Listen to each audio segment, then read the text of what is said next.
فرنسا تفرض الفيزا على المسؤولين الجزائريين والجزائر ترفض ابنائها.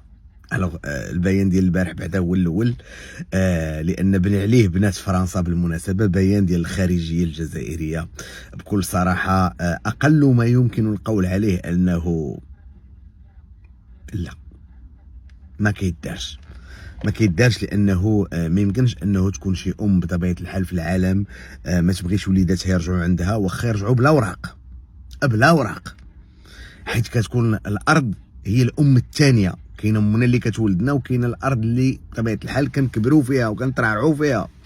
دونك الجزائر بالمناسبه رفضات لا ليست اللي عطاتها فرنسا ديال دوك الشباب خوتنا الجزائريين اللي بطبيعه الحال فرنسا قالت لهم داركم ومن حقها، لان بلاد ديالهم. اصلا فرنسا هذيك في قاره اخرى، ومن حقها انها اي واحد تقول له ما بغيتكش عندي، ما عجبنيش الحال، سير اخويا رجع عند لداركم. دونك الجزائر في البيان ديالها قالت لهم لا، انا ما قابلاش بهذه اللائحه هذه، ما قابلاش. قالت لهم انا هادو ما غنقبلهمش. عيب بالمناسبه، ولكن ماشي مشكل. الا كانت الجزائر رفضات ولادها، ففرنسا فرضات الفيزا على المسؤولين الجزائريين كما كتشوفوا دابا في جريده لو موند. ففرنسا سوسبون ديك العمليه اللي كانوا، او لغات ديك العمليه اللي كانوا دايرين مع المسؤولين الجزائريين. كانوا دايرين معاهم بخير بليزير، كيمشيو لفرنسا بلا فيزا. وانا متاكد انه في نهايه المطاف شتي هاد لي طونسيون كاع اللي كاينين، في نهايه المطاف اللي غادي يوقع هو انه الجزائر غتنعل الشيطان، غتقول نعل الله ينعلو ويخزي الشيطان، وبطبيعه الحال غادا دير نفس العمليه اللي دارت مع اسبانيا.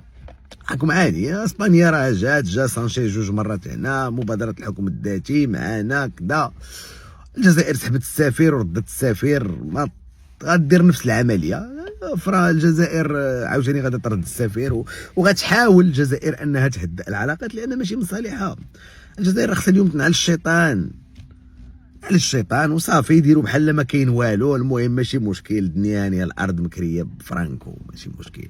ومرت السفير ما خلاوهاش تدخل، واللائحه وصيفطوا الوليدات وكذا واللعيبات، وماشي مشكل. انا هاني، انا كنقولها لكم من عندي انا، المسؤولين الجزائريين صافي غنعلوا الشيطان ورجعوا العلاقات، ماشي مشكل. واش غتلقاوها بيني وبينك؟ راه ما يمكنش، راه 132 عام غادي تجيو تضربوها في الزيرو بسببنا حنا، بسبب حيت جا ماكرون. نو انا ما نبغيهاش ليكم، ما نبغيش انه تكون واحد العلاقه وحنا نكونوا السبب في الخراب ديال ديك العلاقه. انا ما نقبلهاش، انا بصراحه ما نقبلهاش.